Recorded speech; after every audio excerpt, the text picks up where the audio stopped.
আমি শাহিন সিদ্দিকী বলে দিলাম, আপনি যদি ওই জায়গায় যদি মসজিদ তৈরি করতে পারেন, আমি বলে দিলাম আপনাকে, আমি 1 কোটি টাকা আপনাকে দেবো। ভরতপুরের তৃণমূল বিধায়ক হুমায়ুন কবির তিনি ইসলাম নিয়ে ছিনিমিনি খেলছেন, এবং ভরতপুরের তৃণমূল বিধায়ক হুমায়ুন কবির যদি বেলডাঙাতে বাবরি মসজিদ করতে পারে, আমি 1 কোটি টাকা দেব।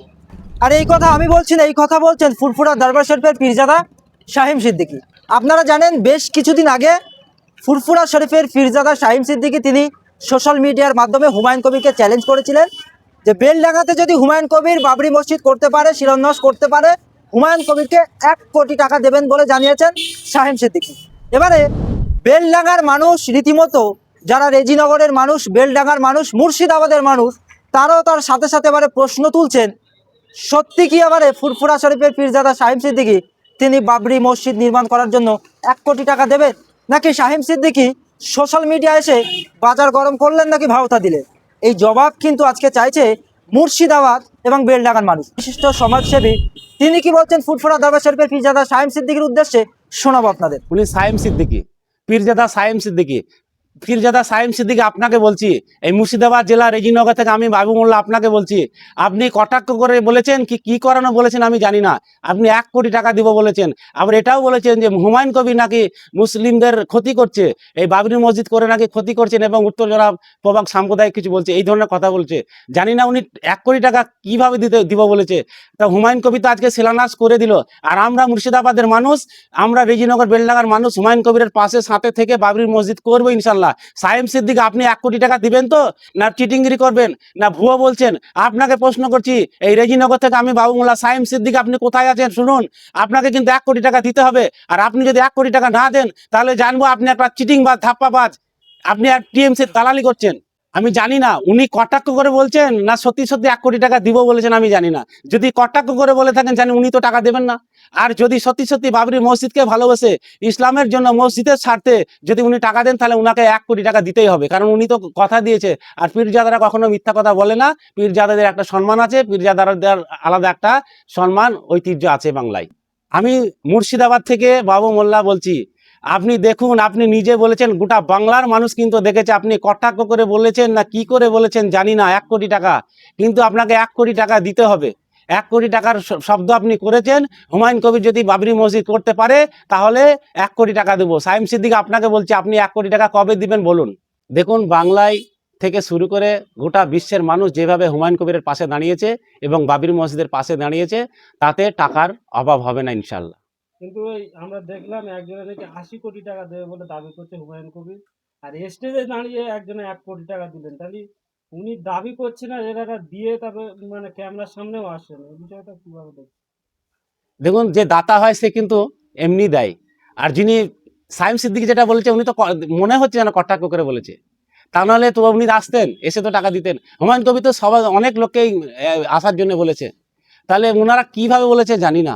তবে আমরা যেটা বুঝতে পারছি, ওখানে শুধু বাবরি মসজিদ হবে না, ওখানে অনেক ITI কলেজ থেকে শুরু করে আমাদের ইসলামিক হসপিটাল, হুমায়ুন কবির সাহেব আপনারা শুনেছেন অনেক কিছু ঘোষণা করেছে, সেগুলো সব কিছুই হবে ইনশাল্লাহ। আজকের যেভাবে মানুষের ঢল নেমেছে, আগামী দিনে যদি এই বাবরি মসজিদ হয়ে যায়, এইভাবে মানুষজন আসবে, আপনারা সাধারণ মানুষ এখানকার কি পরিকল্পনা নিচ্ছেন?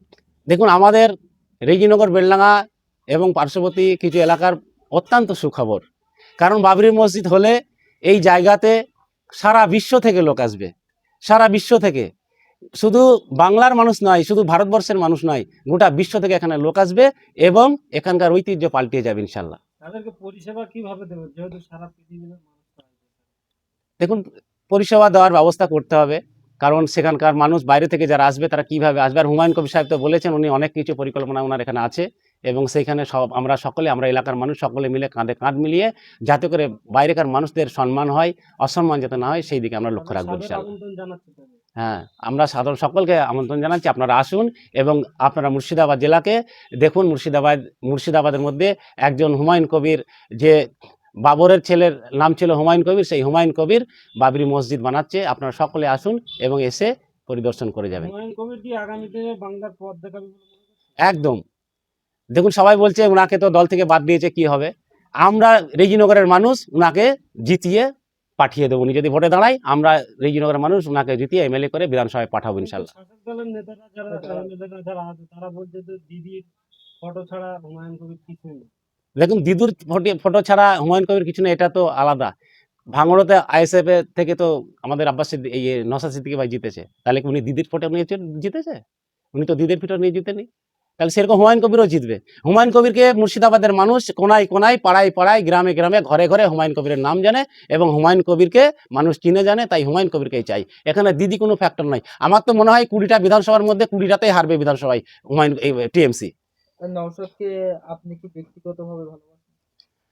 দেখুন নওশাদ সিদ্দিকী, হুমায়ুন কবির যারাই জাতির জন্য লড়াই করে, এই দেশের জন্য লড়াই করে, তাদেরকেই আমরা ভালোবাসি এবং সকলেই আসাদুদ্দিন ওয়াইসি, নওশাদ সিদ্দিকী এবং হুমায়ুন কবির এনারা একই সুরে কথা বলেন, জাতির স্বার্থে, দেশের স্বার্থে ওনারা সম্প্রীতিভাবে কথা বলেন, তাই ওনাদেরকে সকলকেই ভালোবাসি। শাহিন সিদ্দিকী যদি 1 কোটি টাকা দেয় আপনারা কি গ্রহণ করবেন? অবশ্যই টাকা দিলে গ্রহণ করতে হবে, উনি তো ওয়াদা করেছেন। যদি টাকা দেয় তাহলে গ্রহণ করবে হুমায়ুন কবির। টাকা তো যে কেউ দিতে পারে, আল্লাহর ঘর মসজিদ, মসজিদে দিলেই নিবে। বিভিন্ন সংবাদ মাধ্যমে যে প্রচারটি হয়েছিল যে হুমায়ুন কবির বাবরি মসজিদ করছে ভোট ব্যাংকের রাজনীতির জন্য, এই রাজনীতি বাবরি মসজিদে বানাচ্ছেন, কিন্তু অবশ্যই তো সেই বাবরি মসজিদ শিলান্যাস হয়ে তাদের উদ্দেশ্যে কি বলবেন? দেখুন ভোট ব্যাংকের স্বার্থে হুমায়ুন কবির করছে কিনা এইসব বিষয় আলাদা। একটা আল্লাহর ঘর তৈরি করছে, যে বাবরি মসজিদ আমাদের আবেগ, আমাদের বুকের যন্ত্রণা। যে 1992 সালে যে বাবরি মসজিদ ধ্বংস করেছিল আরএসএস, বিজেপি তথা হিন্দুত্ববাদীরা, সেই যন্ত্রণা আজকে 6ই ডিসেম্বর 2025 সালে যেটা হুমায়ুন কবির সাহেব উদ্বোধন করে, মানে শিলান্যাস করে, আমাদের বুকের যন্ত্রণা কিছুটা কমিয়েছে। তাই যেখানে দেখুন, যেখানে বাবরি মসজিদ ভেঙেছিল, কিছু লোক বলছে কি যে বাবরি মসজিদের নামে কোনো বাবরি নামে মসজিদ হবে না। দেখুন বিগত দিনে আপনারা এখন যেমন সরকার চলছে, টিএমসি সরকার, মুখ্যমন্ত্রী আছে এবং দেশে নরেন্দ্র মোদী প্রধানমন্ত্রী আছে, তো সেই কারণে কিছু লোক পক্ষে আছে, কিছু লোক বিপক্ষে আছে, থাকতেই পারে। ঠিক সেই রকম টাইমে বাবর যখন দেশের বাদশা ছিল, সেই টাইমে তো কিছু লোক বিপক্ষে পক্ষে থাকতেই পারে। সেখানে নাম তো কোনো ব্যাপার নাই। আমাদের ভারতবর্ষে তো ধরলেন কিছু নাহলে 1 লক্ষ 2 লক্ষ মানুষের নাম তো বাবর আছে, তাই বলে কি বাবর নামটা বাদ দেওয়া যাবে? তা তো না। তাই বাবরের নামে মসজিদ হচ্ছে, এখানে কোনো ব্যাপার নাই। সংবিধান অনুযায়ী যেটা হবে সেটাই হবে। হুমায়ুন কবিরকে দল থেকে সাসপেন্ড করে তাহলে কি বলা যেতে পারে যে মমতা বন্দ্যোপাধ্যায় আসলে বোঝাতে চেয়েছে যে হুমায়ুন কবিরকে বাদ দিয়েছে, আসলে আমি মুসলিম বিরোধী, এটা কি প্রমাণ করতে চাইলে? সেটা তো 100 বার। উনি তো দেখুন যতগুলা কাজ করেছে, ওয়াকাফ সম্পত্তি থেকে শুরু করে সবই তো মুসলিম বিরোধী। দেখুন উনি দিল্লি যেতে বললেন আন্দোলন করতে। আমরা যখন এই বাংলার মুসলমানরা যখন ওয়াকাফ সম্পত্তি নিয়ে আন্দোলন করতে লাগলো, রাস্তায় নামলো, তখন কি বলে যদি কারো আন্দোলন করতে দিল্লি যাবেন। তাহলে সেখানে আপনারা দেখলেন যে দিল্লি যাবে, কিন্তু ও বললো আমি আছি, আমি বাংলায় আছি, এখানে ওয়াকাফ সম্পত্তি, কোনো সম্পত্তিতে হাত দিতে দেবো না। দেখা গেল কিছুদিন পরে আপনারা দেখতে পাচ্ছেন উনি কেন্দ্র সরকারের আইন মেনে নিয়ে একটা অল্প সময়ের মধ্যে, না সামনে 5 তারিখ ডেট, 5 তারিখের মধ্যে কাগজপত্র জমা দিতে হবে। কিভাবে দেবে, কিভাবে কি হবে জানি না, কিন্তু উনি সম্পূর্ণ যেগুলা করছে উনি মুসলিম বিরোধী কাজ করছে।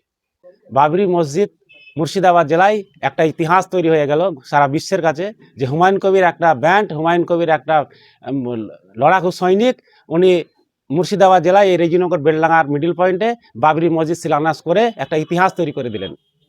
এই যে হুমায়ুন কবির বাবরি মসজিদ শিলান্যাস করার পরে একাধিক জায়গা থেকে বড় বড় তৃণমূলের নেতাকর্মীরা তারা তৃণমূল কংগ্রেস দল ছাড়ছেন, হুমায়ুনের সঙ্গে তারা যোগ দিচ্ছেন। এটা অত্যন্ত সুখবর। আপনারা কিছুদিন পরে দেখতে পাবেন এই রেজিনগর বেলডাঙ্গা থেকে, ওটা তো ভরতপুরে আজকে দেখলেন, কিন্তু রেজিনগর বেলডাঙ্গা থেকে একবারে হাজার হাজার লোক টিএমসি ছেড়ে এবং অন্যান্য দল ছেড়ে হুমায়ুন কবির সাহেবের সঙ্গে থাকবে। কারণ কেন? কারণ কি? দেখুন কারণ মানুষের একটা আবেগ। হুমায়ুন কবির একটা এমন জিনিস, দেখুন কিছুদিন আগে যে হুমায়ুন কবির টিএমসিতে ছিল, উনি একটা শিকল পরার মতো ব্যাপার। উনি যে দলে ছিলেন সেই দলে থেকে কোনো কথা, মুসলিমদের কথা, কোনো জাতির কথা বলতে পেতেন না। যে কেউ থাকলেই ওরকম হয়। যারা আছে এখনও, যারা টিএমসির পা চাটছে, মমতা ব্যানার্জির কথা মতো চলছে, তারা এখনও ভুল করছে। আমি মুর্শিদাবাদ জেলা থেকে এই বাবু মোল্লা একজন ছোট মানুষ বার্তা দিচ্ছে, আপনারা এখনও সময় আছে, আপনারা আসুন একসঙ্গে নিজের ছাতায় নিজের দল তৈরি করুন। এই মুর্শিদাবাদ জেলার লিবার শ্রেণীর লোকেদের এবং অসহায় মানুষের স্বার্থে আপনারা সকলে মিলে আসুন, একসঙ্গে দল করুন, একসঙ্গে মিলেমিশে আপনারা কাজ করুন। তাহলে কি মুখ্যমন্ত্রী যে সংখ্যালঘু দরদি বলে দাবি করে অনেকে, তারা মিথ্যা? দেখুন উনি পুরোটাই অভিনয় করেন। মুসলমানদের মাথায় হাত বুলিয়ে উনি ভোটটা নেয়, কাজের কাজ কিছুই করে না। আপনি আগে বিগত দিনে দেখেছেন, উনি একবার বলেছিলেন 90% মাদ্রাসা 90% মুসলিমদের কাজ করে দিয়েছি, 10,000 মাদ্রাসা করে দিয়েছি, এই নানান রকম দেখুন কাজের সঙ্গে ওর কোনোটাই মিল নেই। তাই সংখ্যালঘু সমাজ, মুর্শিদাবাদের মুসলিম সমাজ এবং গোটা বাংলার মুসলিম সমাজ ওনার পাশে আর থাকছে না, আমি এটা মনে করি।